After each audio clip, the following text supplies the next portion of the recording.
Continuación de la carta encíclica Dilexit Nos del Santo Padre Francisco sobre el amor humano y divino del corazón de Jesucristo. Perspectivas trinitarias. La devoción al corazón de Jesús es marcadamente cristológica, es una contemplación directa de Cristo que invita a la unión con Él. Esto es legítimo si tenemos en cuenta lo que pide la carta a los Hebreos: correr nuestra carrera, con los ojos fijos en Jesús. Sin embargo, no podemos ignorar que, al mismo tiempo, Jesús se presenta como camino para ir al Padre. Yo soy el camino.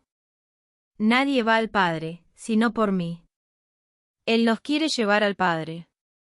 Así se entiende porque la predicación de la Iglesia, desde los comienzos, no nos detiene en Jesucristo, sino que nos conduce al Padre.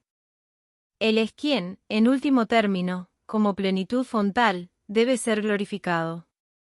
Detengámonos, por ejemplo, en la carta a los Efesios, donde se puede advertir con fuerza y claridad cómo nuestra oración se orienta al Padre: doblo mis rodillas delante del Padre, hay un solo Dios y Padre de todos, que está sobre todos, lo penetra todo y está en todos, siempre y por cualquier motivo, den gracias a Dios, nuestro Padre. El Padre es aquel a quien nosotros estamos destinados. Por eso, decía San Juan Pablo II que toda la vida cristiana es como una gran peregrinación hacia la casa del Padre. Es lo que experimentó San Ignacio de Antioquía de camino al martirio: siento en mi interior la voz de un agua viva que me habla y me dice: ven al Padre. Es ante todo el Padre de Jesucristo, bendito sea Dios, el Padre de nuestro Señor Jesucristo. Es el Dios de nuestro Señor Jesucristo, el Padre de la gloria. Cuando el Hijo se hizo hombre, todos los deseos y aspiraciones de su corazón humano se orientaban hacia el Padre. Si vemos cómo Cristo se refería al Padre, podemos advertir esta fascinación de su corazón humano, esta perfecta y constante orientación al Padre. Su historia en esta tierra nuestra fue un caminar sintiendo en su corazón humano un llamado incesante de ir al Padre. Sabemos que la palabra aramea que él usaba para dirigirse al Padre era Abba, que significa papito. En su época algunos se molestaban por esa familiaridad. Es la expresión que usó Jesús para comunicarse con el Padre cuando aparecía la angustia de la muerte: Abba, Padre, todo te es posible, aleja de mí este cáliz, pero que no se haga mi voluntad, sino la tuya. Siempre se reconoció amado por el Padre: ya me amabas antes de la creación del mundo. Y Jesús, en su corazón humano, se extasiaba escuchando que el Padre le decía: tú eres mi Hijo muy querido, en ti tengo puesta toda mi predilección. El cuarto Evangelio dice que el Hijo eterno del Padre estuvo siempre en el seno del Padre. San Ireneo afirma que el Hijo de Dios existió siempre frente al Padre. Y Orígenes sostiene que el Hijo persevera en la incesante contemplación del abismo paterno. Por eso, cuando el Hijo se hizo hombre, pasaba noches enteras comunicándose con el Padre amado, en la cima del monte. Él decía: debo ocuparme de los asuntos de mi Padre. Miremos sus alabanzas. Jesús se estremeció de gozo, movido por el Espíritu Santo, y dijo: te alabo, Padre, Señor del cielo y de la tierra. Y sus últimas palabras llenas de confianza fueron: Padre, en tus manos encomiendo mi espíritu. Volvamos ahora los ojos al Espíritu Santo, que colma el corazón de Cristo y arde en él. Porque, como decía San Juan Pablo II, el corazón de Cristo es la obra maestra del Espíritu Santo. No es solo cosa del pasado, pues, en el corazón de Cristo es continua la acción del Espíritu Santo, a la que Jesús atribuyó la inspiración de su misión y cuyo envío había prometido durante la última cena. Es el Espíritu el que ayuda a captar la riqueza del signo del costado traspasado de Cristo, del que nació la Iglesia. En definitiva, solo el Espíritu Santo puede abrir ante nosotros esta plenitud del hombre interior, que se encuentra en el corazón de Cristo. Solo Él puede hacer que desde esta plenitud alcancen fuerza, gradualmente, también nuestros corazones humanos. Si intentamos ahondar en el misterio de la acción del Espíritu, vemos que gime en nosotros y dice Abba, y la prueba de que ustedes son hijos, es que Dios envió a nuestros corazones el Espíritu de su Hijo, que clama a Dios llamándolo Abba, es decir, Padre. Porque el mismo Espíritu se une a nuestro espíritu para dar testimonio de que somos hijos de Dios. La acción del Espíritu Santo en el corazón humano de Cristo provoca sin cesar esa atracción hacia su Padre. Y cuando nos une los sentimientos de Cristo por la gracia, nos hace participar de la relación del Hijo con el Padre, es el espíritu de hijos adoptivos, que nos hace llamar a Dios Abba, es decir, Padre. Entonces, nuestra relación con el corazón de Cristo se transforma bajo ese impulso del Espíritu, que nos orienta hacia el Padre, fuente de la vida y último origen de la gracia. Cristo mismo no desea que nos detengamos solo en Él. El amor de Cristo es revelación de la misericordia del Padre. Su deseo es que, impulsados por el Espíritu que brota de su corazón, con Él y en Él, vayamos al Padre. La gloria se dirige hacia el Padre, por Cristo, con Cristo y en Cristo. San Juan Pablo II enseñaba que el corazón del Salvador invita a remontarse al amor del Padre, que es el manantial de todo amor auténtico. Eso mismo es lo que el Espíritu Santo, que llega a nosotros desde el corazón de Cristo, busca alimentar en nuestros corazones. De ahí que la liturgia, bajo la acción vivificadora del Espíritu, siempre se dirige al Padre desde el corazón resucitado de Cristo. Expresiones magisteriales recientes. De formas diferentes el corazón de Cristo estuvo presente en la historia de la espiritualidad cristiana. En la Biblia y en los primeros siglos de la Iglesia aparecía bajo la figura del costado herido del Señor, sea como fuente de la gracia, sea como un llamado a un encuentro íntimo de amor. Así reapareció constantemente en el testimonio de muchos santos hasta el día de hoy. En los últimos siglos esta espiritualidad fue tomando forma como un verdadero culto al corazón del Señor. Varios de mis predecesores se han referido al corazón de Cristo e invitaron a unirse a él con lenguajes muy diversos. A fines del siglo XIX, León XIII nos invitaba a consagrarnos a él y en su propuesta unía al mismo tiempo el llamado a la unión con Cristo y la admiración ante el esplendor de su infinito amor. Unos 30 años después Pío XI presentaba esta devoción como una suma de la experiencia de fe cristiana. Más aún, Pío XII sostuvo que el culto al Sagrado Corazón expresa de modo excelente, como una sublime síntesis, nuestro culto a Jesucristo.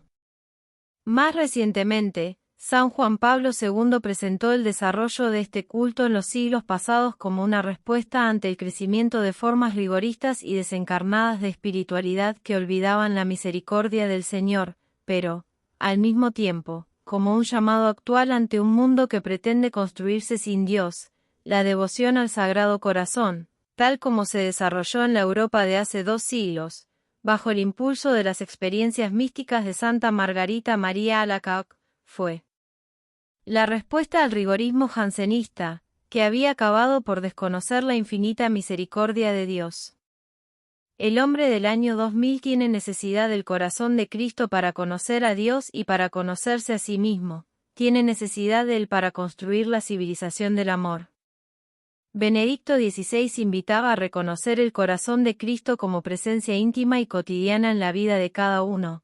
Toda persona necesita tener un centro de su vida, un manantial de verdad y de bondad del cual tomar para afrontar las diversas situaciones y la fatiga de la vida diaria.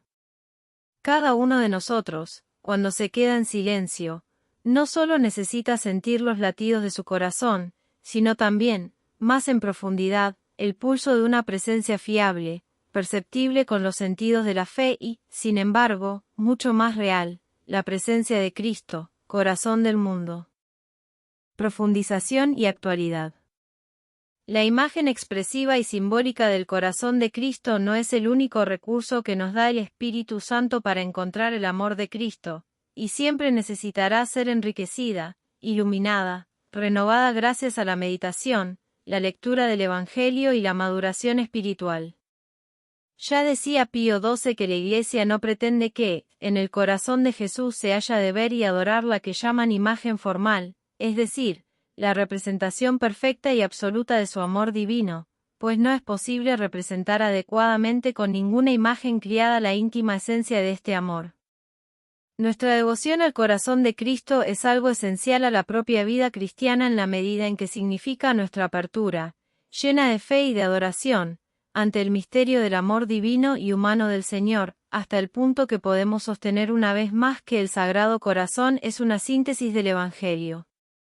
Hay que recordar que las visiones o manifestaciones místicas narradas por algunos santos que propusieron con pasión la devoción al corazón de Cristo, no son algo que los creyentes estén obligados a creer como si fuera la palabra de Dios.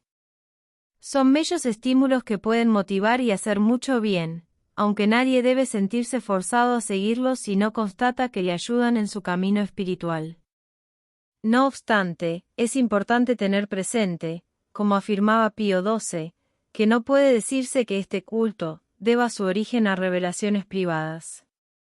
La propuesta de la comunión eucarística los primeros viernes de cada mes, por ejemplo, era un fuerte mensaje en un momento en que mucha gente dejaba de comulgar porque no confiaba en el perdón divino, en su misericordia, y consideraba la comunión como una especie de premio para los perfectos. En ese contexto jansenista, la promoción de esta práctica hizo mucho bien, ayudando a reconocer en la Eucaristía el amor gratuito y cercano del corazón de Cristo que nos llama a la unión con Él. Podemos afirmar que hoy también haría mucho bien por otra razón, porque en medio de la vorágine del mundo actual y de nuestra obsesión por el tiempo libre, el consumo y la distracción, los teléfonos y las redes sociales, olvidamos alimentar nuestra vida con la fuerza de la Eucaristía. Del mismo modo, nadie debe sentirse obligado a realizar una hora de adoración los días jueves. Pero, ¿cómo no recomendarla? Cuando alguien vive con fervor esta práctica junto con tantos hermanos y encuentra en la Eucaristía todo el amor del corazón de Cristo, adora juntamente con la Iglesia el símbolo y como la huella de la caridad divina, la cual llegó también a amar con el corazón del Verbo encarnado al género humano. Lo dicho era difícilmente comprendido por muchos jansenistas, que miraban con desprecio todo lo que fuera humano, afectivo, corpóreo, y en definitiva entendían que esta devoción nos alejaba de la purísima adoración al Dios Altísimo. Pío XII llamó falso misticismo a esta actitud elitista de algunos grupos que veían a Dios tan alto, tan separado, tan distante, que consideraban peligrosas y necesitadas de un control eclesiástico las expresiones sensibles de la piedad popular. Podría sostenerse que hoy, más que al jansenismo, nos enfrentamos a un fuerte avance de la secularización que pretende un mundo libre de Dios. A ello se suma que se multiplican en la sociedad diversas formas de religiosidad sin referencia a una relación personal con un Dios de amor, que son nuevas manifestaciones de una espiritualidad sin carne. Es verdad. Sin embargo, debo advertir que dentro de la misma Iglesia renació con nuevos rostros el dañino dualismo jansenista. Ha tomado renovada fuerza en las últimas décadas, pero es una manifestación de aquel gnosticismo que ya dañaba la espiritualidad en los primeros siglos de la fe cristiana, y que ignoraba la verdad de la salvación de la carne. Por esta razón vuelvo la mirada al corazón de Cristo e invito a renovar su devoción. Espero que pueda ser atractiva también para la sensibilidad actual y de ese modo nos ayude a enfrentar estos viejos y nuevos dualismos a los cuales se le ofrece una respuesta adecuada. Quisiera agregar que el corazón de Cristo nos libera al mismo tiempo de otro dualismo, el de comunidades y pastores concentrados solo en actividades externas, reformas estructurales vacías de evangelio, organizaciones obsesivas, proyectos mundanos, reflexiones secularizadas, diversas propuestas que se presentan como formalidades que a veces se pretende imponer a todos. Esto con frecuencia deriva en un cristianismo que ha olvidado la ternura de la fe, la alegría de la entrega al servicio, el fervor de la misión persona a persona, la cautivadora belleza de Cristo, la estremecida gratitud por la amistad que Él ofrece y por el sentido último que da a la propia vida. Se trata de otra forma de engañoso trascendentalismo, igualmente desencarnado.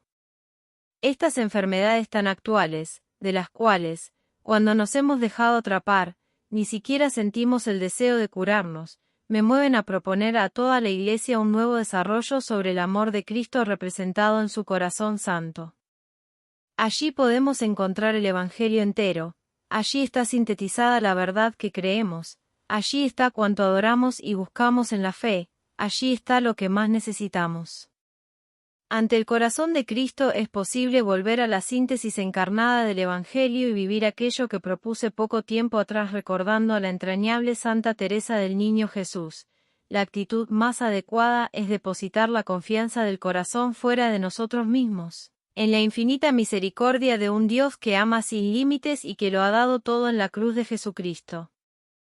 Ella lo vivía con intensidad porque había descubierto en el corazón de Cristo que Dios es amor.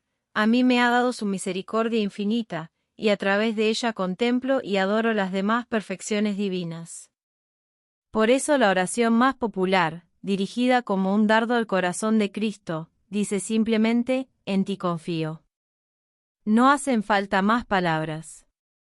En los próximos capítulos destacaremos dos aspectos fundamentales que hoy debería reunir la devoción al Sagrado Corazón para seguir alimentándonos y acercándonos al Evangelio, la experiencia espiritual personal y el compromiso comunitario y misionero.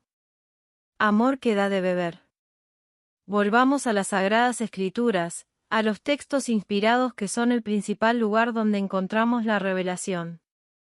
En ellas y en la tradición viva de la Iglesia está lo que el mismo Señor ha querido decirnos para toda la historia.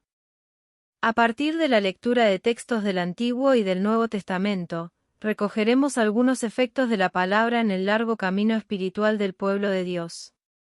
Sed del amor de Dios. La Biblia muestra que al pueblo que había caminado por el desierto y que esperaba la liberación, se le anunciaba una abundancia de agua vivificante. Sacarán agua con alegría de las fuentes de la salvación. Los anuncios mesiánicos fueron tomando la forma de un manantial de agua purificadora. Los rociaré con agua pura, y ustedes quedarán purificados, pondré en ustedes un espíritu nuevo. Es el agua que devolverá al pueblo una existencia plena, como una fuente que brota del templo y derrama vida y salud a su paso. Vi que a la orilla del torrente, de uno y otro lado, había una inmensa arboleda. Hasta donde llegue el torrente, tendrán vida todos los seres vivientes. Cuando esta agua llegue hasta el mar, sus aguas quedarán saneadas, y habrá vida en todas partes a donde llegue el torrente.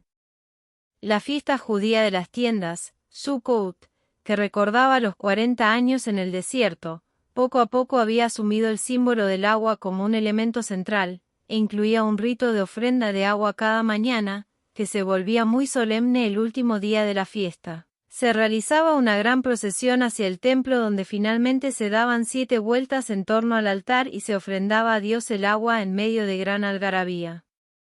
El anuncio de la llegada del tiempo mesiánico se presentaba como una fuente abierta para el pueblo. Derramaré sobre la casa de David y sobre los habitantes de Jerusalén un espíritu de gracia y de súplica, y ellos mirarán hacia mí al que ellos traspasaron. Aquel día, habrá una fuente abierta para la casa de David y para los habitantes de Jerusalén, a fin de lavar el pecado y la impureza. Un traspasado, una fuente abierta, un espíritu de gracia y de oración.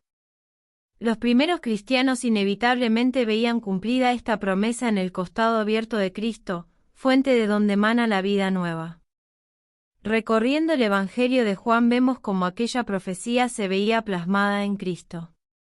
Contemplamos su costado abierto, de donde brotó el agua del Espíritu. Uno de los soldados le atravesó el costado con la lanza, y enseguida brotó sangre y agua. Allí el evangelista añade, verán al que ellos mismos traspasaron.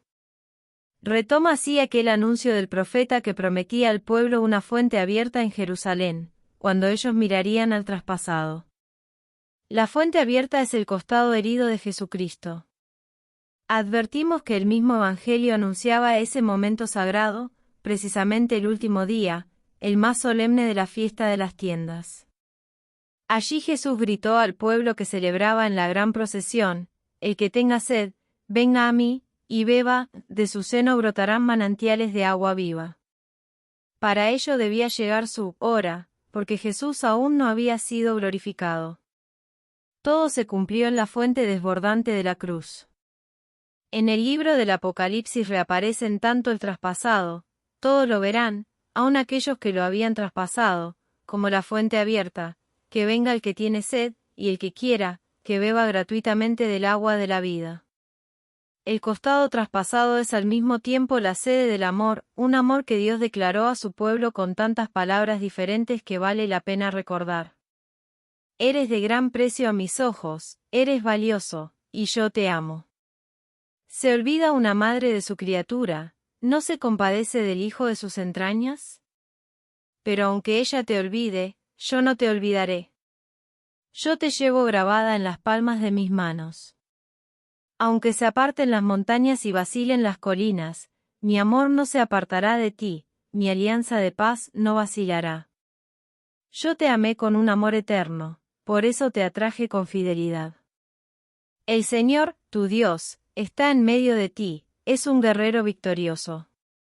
Él exulta de alegría a causa de ti, te renueva con su amor y lanza por ti gritos de alegría.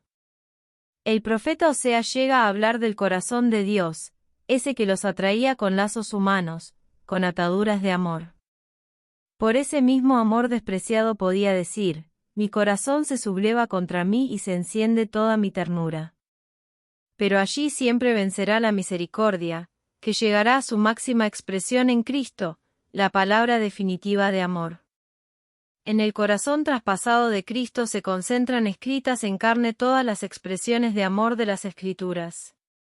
No es un amor que simplemente se declara, sino que su costado abierto es manantial de vida para los amados, es aquella fuente que sacia la sed de su pueblo.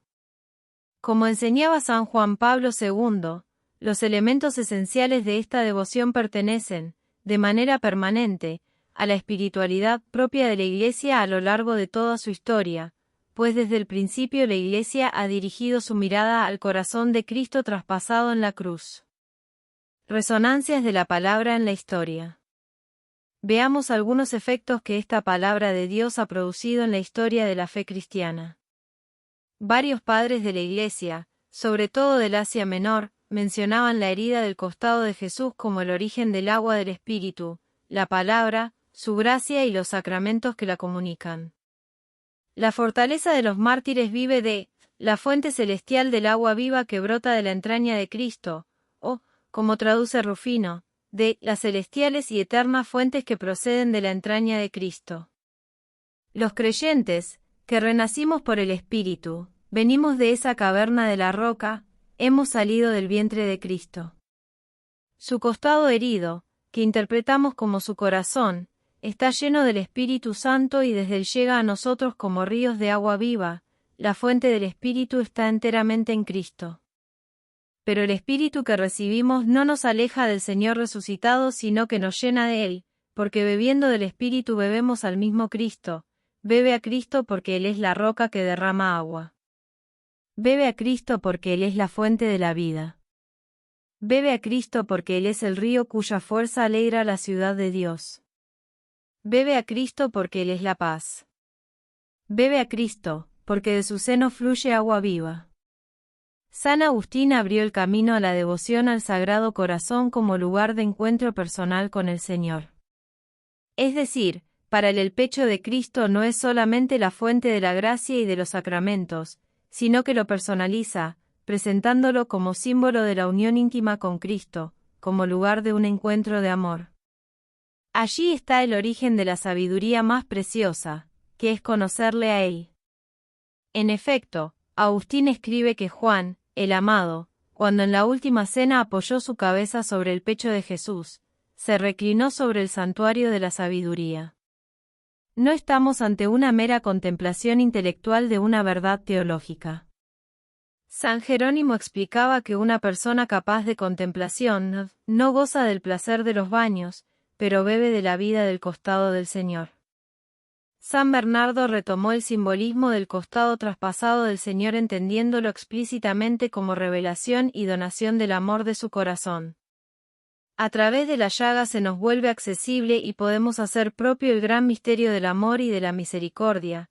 Yo, empero, lo que no hallo en mí mismo búscolo confiado en las entrañas del Salvador, rebosantes de bondad y misericordia, la cual van derramando por los diversos agujeros de su cuerpo sacratísimo, pues sus enemigos taladraron sus pies y manos y abrieron con lanza su costado.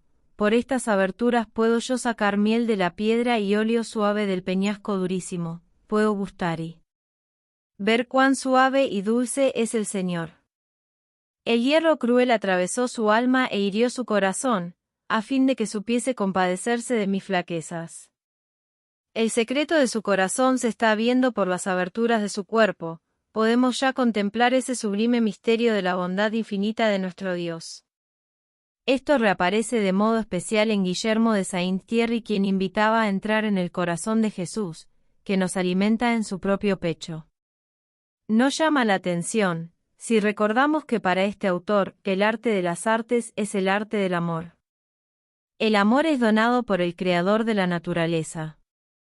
El amor es una fuerza del alma que, como un peso natural, la conduce a su lugar o fin. Ese lugar que le es propio, donde reina el amor en plenitud, es el corazón de Cristo, a donde llevas, Señor, a los que abrazas y estrechas sino tu corazón. Tu corazón es el dulce maná de tu divinidad que guardas en el interior, oh Jesús, en la urna de oro, CFHB 9,4, de su sapientísima alma.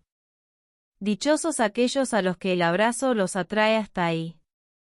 Dichosos los que escondiste en lo oculto de aquel secreto, en tu corazón. San Buenaventura une las dos líneas espirituales en torno al corazón de Cristo, al mismo tiempo que lo presenta como la fuente de los sacramentos y de la gracia, propone que esta contemplación se convierta en una relación de amigos, en un encuentro personal de amor. Por una parte, nos ayuda a reconocer la belleza de la gracia y de los sacramentos que emanan de esa fuente de vida que es el costado herido del Señor, para que del costado de Cristo dormido en la cruz se formase la Iglesia y se cumpliese la Escritura que dice, mirarán al que traspasaron, uno de los soldados lo hirió con una lanza y le abrió el costado. Y fue permisión de la divina providencia, a fin de que, brotando de la herida sangre y agua, se derramase el precio de nuestra salud, el cual, manando de la fuente arcana del corazón, diese a los sacramentos de la Iglesia la virtud de conferir la vida de la gracia, y fuese para los que viven en Cristo como una copa llenada en la fuente viva, que salta hasta la vida eterna. Luego nos invita a dar otro paso, para que el acceso a la gracia no se convierta en algo mágico, o en una suerte de emanación de tipo neoplatónico, sino en una relación directa con Cristo, habitando en su corazón, porque quien bebe es un amigo de Cristo, es un corazón amante. Levántate, pues, alma amiga de Cristo, y sé la paloma que anida en la pared de una cueva, sé el gorrión que ha encontrado una casa y no deja de guardarla, sé la tórtola que esconde los polluelos de su casto amor en aquella. Abertura sacratísima. La difusión de la devoción al corazón de Cristo. Poco a poco el costado herido, donde reside el amor de Cristo, del cual a su vez mana la vida de la gracia, fue asumiendo la figura del corazón, especialmente en la vida monástica. Sabemos que a lo largo de la historia el culto al corazón de Cristo no se manifestó de idéntica manera, y que los aspectos desarrollados en la modernidad, relacionados con diversas experiencias espirituales, no se pueden extrapolar a las formas medievales y menos aún a las formas bíblicas donde entrevemos semillas de este culto. No obstante, hoy la Iglesia no desprecia nada de todo lo bueno que el Espíritu Santo nos regaló a lo largo de los siglos, sabiendo que siempre será posible reconocer un significado más claro y pleno a ciertos detalles de la devoción, o comprender y desplegar nuevos aspectos de la misma. Varias santas mujeres han narrado experiencias de su encuentro con Cristo, caracterizado por el reposo en el corazón del Señor, fuente de vida y de paz interior. Así sucedió a Santa Lutgarda, a Santa Matilde de Aqueborn, a Santa Ángela de Foligno, a Juliana de Norwich, entre otras. Santa Gertrudis de Elfta, religiosa cisterciense, narró un momento de oración en el cual reclinó la cabeza en el corazón de Cristo y escuchó sus latidos. En un diálogo con San Juan Evangelista le preguntó por qué en su Evangelio él no había hablado de lo que vivió cuando tuvo esa misma experiencia. Concluye Gertrudis que la dulzura de esos latidos se reservó para los tiempos modernos, de manera que, escuchándolos, pueda renovarse el mundo envejecido y tibio en el amor de Dios. Podríamos pensar que es un anuncio referido a nuestros tiempos, un llamado a reconocer cómo se ha vuelto viejo este mundo, necesitado de percibir el mensaje siempre nuevo del amor de Cristo. Santa Gertrudis y Santa Matilde han sido consideradas entre las confidentes más íntimas del Sagrado Corazón. Los monjes cartujos, alentados sobre todo por Ludolfo de Sajonia, encontraron en la devoción al Sagrado Corazón un camino para llenar de afecto y cercanía su relación con Jesucristo. Quien entra por la herida de su corazón es inflamado de afecto. Santa Catalina de Siena escribió que los sufrimientos que el Señor soportó no son algo que podamos presenciar, pero que el corazón abierto de Cristo es para nosotros la posibilidad de un encuentro actual y personal con tanto amor. Por eso quise que vieseis el secreto de mi corazón mostrándotelo abierto, para que vieses que yo amaba más que lo que podían demostraros mis sufrimientos finitos. La devoción al corazón de Cristo trascendió progresivamente la vida monástica, y colmó la espiritualidad de santos maestros, predicadores y fundadores de congregaciones religiosas que la difundieron en los más remotos lugares de la tierra. De particular interés fue la iniciativa de San Juan Eudes, quien después de dar con sus misioneros una fervorosísima misión en Ben, logró que el señor obispo aprobara en aquella diócesis la celebración de la fiesta del corazón adorable de nuestro Señor Jesucristo. Esta fue la primera vez que en la Iglesia se autorizó esta fiesta oficialmente. Después, los obispos de Coutances, de Évreux, de Bayeux, de Lisieux, de Rouen, autorizaron para sus diócesis respectivas la misma fiesta entre los años 1670 y 1671.